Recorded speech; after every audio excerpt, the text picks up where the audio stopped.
So ngayon mga kapising, ituturo ko sa inyo ang pagluto ng masarap at malambot na octopus. Yan lang, hiwa-hiwain ng manipis. Tapos yung mga lamas, ihanda. Tapos haluin. Ayan, ganito lang. Ang sarap. Lambot ito. Bago niyan, hiwa-hiwain muna natin. Yan, manipis lang. Tapos bago hiwa-hiwain, lagyan muna ninyo ng mainit na tubig. 1 minuto lang bago haunin.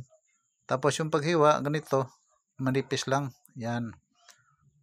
Nipis. Yan.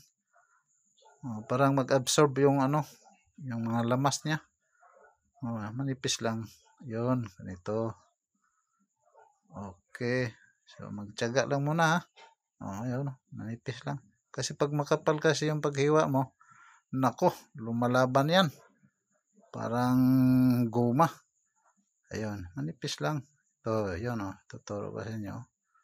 Yan. Dandahan naman. Yan, dandahan lang.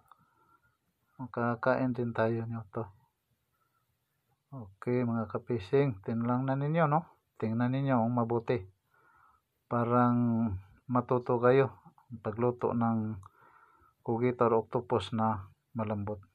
So, huwag lang kalilimutan ninyo, manipis lang ang paghiwa. So, ganito mga kapising. Kasi pag manipis, yung mga lamas, mag-absorb kasi. Kaya masarap. Okay, mga kapising. Kunting tiyaga lang.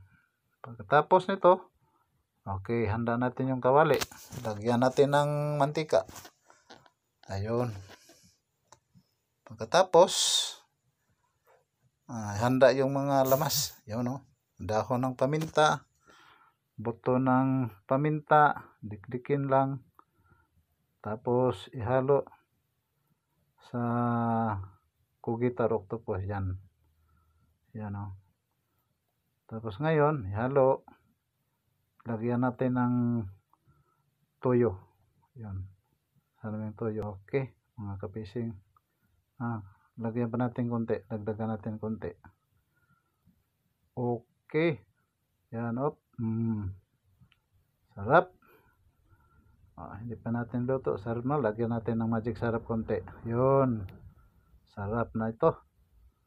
Okay, mga kapising. So, ngayon, yun.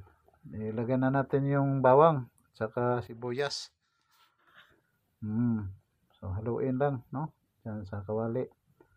So, ngayon, ilagay na natin yung octopus. Yan. Huwag lang masyadong lakasin ang, mga kapising, yung apoy. Dahan-dahan lang. Huwag lang masyadong lakasan. Lagyan natin ng, suka, konti. Yun. Haluin naman ulit. Yan, tikman. Sarap. Yan, tingnan nyo mga kapising, luto na to. Ayan, tingnan nyo. Nako, sarap.